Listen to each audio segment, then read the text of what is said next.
美军首次在关岛附近部署超过25架 F-22战机，对中国进行威慑。美国为何在第二岛链部署 F-22？有能力与中国歼20对抗吗？我们有请曹卫东老师为大家解读一下。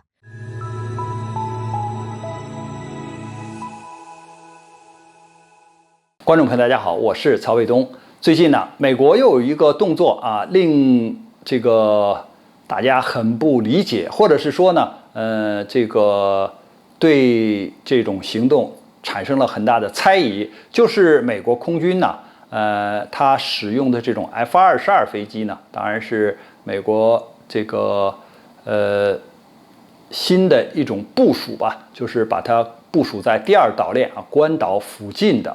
一些机场啊，而且有些报道说呢，就是明确要对着中国，就是过去呢，可能它只有那么几架把这个 F-22呢，然后到其他国家周边进行一下飞行测试，比如说到朝鲜飞一下，他说，我有2架或者4架这个 F-22的飞机或者经过那儿了，或者是 B-2的隐身轰炸机，我经过那儿了，他们没有发觉，然后呢就测试一下。但这次呢一下是25架，那这个数量呢就比较多了。它并不是往第一岛链，比如说像它的这个前沿的阵地，像日本呐，比如加州的空军基地啊，或者是韩国呀这样的空军基地部署，它不是，它是基本上在关岛，但又不完全部署在关岛，而是在关岛附近的包括一些这个其他岛国或者是其他一些岛屿上的这个基地里面分散的部署。那我们就说了，首先美国为什么要把这个25架这种隐身的战机部署在2岛链而不是1岛链？那么美国呢，应该说F-22这种飞机呢是重型的隐身的战机，只有美国空军使用就是它这种飞机是不对它的军事盟友出口的。比如说，就以色列跟它关系很好吧，那也不卖给以色列；比如说英国跟它关系很好吧，那也不卖给英国。就是任何盟友只要是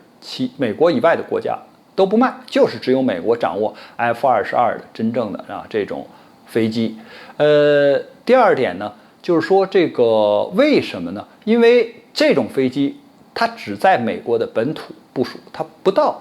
基本上不到海外去部署，也就是说，它不想让这种飞机的这个秘密让任何一个国家知道无论是军事盟友还是对手都不能知道。那么 F-22呢？过去为什么只有少数的就是在前沿出现呢？因为他知道，就根据美国的这种使用方式也是，隐身的飞机和非隐身的飞机它是不在一起的。因为你隐身的飞机出现的时候，你非隐身的飞机就可能被对方的雷达发现，是吧？它不和你其他的国家的这个飞机近距离的接触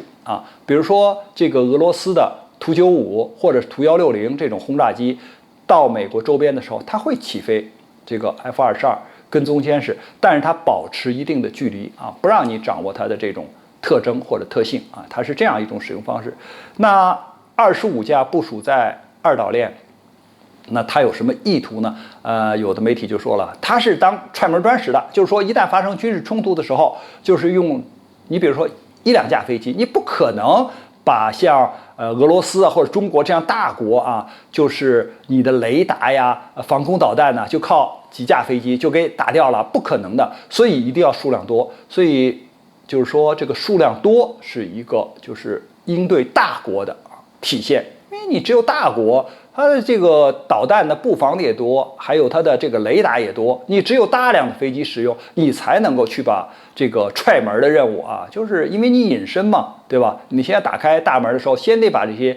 对方的导弹呢，这个防空的导弹就是雷达呀这些给戳瞎呀，或者给打垮呀，你后边的飞机不隐身的，你才能过去所以要当踹门砖。而且呢，这个数量和它的这个能力讲的比较明确了。但是为什么又部署在1岛链呢？因为你部署在1岛链，那对方的这个雷达，它和关通器材是可以配合使用的。比如说，我的这个雷达可能没看见你这个 F-22飞过来，但是我的关通器材是可以看见你的这个就是飞机的，因为它一旦飞近的时候，距离近的时候，你比如说两个飞机啊，我的非隐身飞机和你的飞机啊靠近的时候，我是可以看见你的呀。我看见你之后，我就可以确定你的目标。那么这样的话呢，它就可以和雷达配合起来啊，就是这个使用了。所以呢，他不愿意把这个情况暴露出来。所以我在二岛链。那么二岛链对于美国来说呢，我进攻的时候，我是一个后方，因为它毕竟离着你日本、离着你韩国还有一段距离，我可以通过空中加油，我可以来执行任务。我让你不知道。那么对于美国的防守来说呢，我在二岛链，这是在美国本土的前沿，所以你来进攻的时候，我可以防着。再一个呢，为什么要分散部署呢？因为大家都知道，说我们有这个东风导弹，大家管它叫东风快递，甚至有的时候是说这个关岛必达，就是直接就打到关岛去了。他也害怕呀，说你到时候导弹来了，把我的这个飞机在机窝里、在机场上都给打掉怎么办？所以我分散部署。就我使用的时候，我可以就是兵力分散，但我使用的时候，我火力集中啊。我从不同的机场里边一块起飞，然后同时到达一个目标去打你，这样不就是火力集中了吗？所以美国呢，它是出于这样一种考虑啊，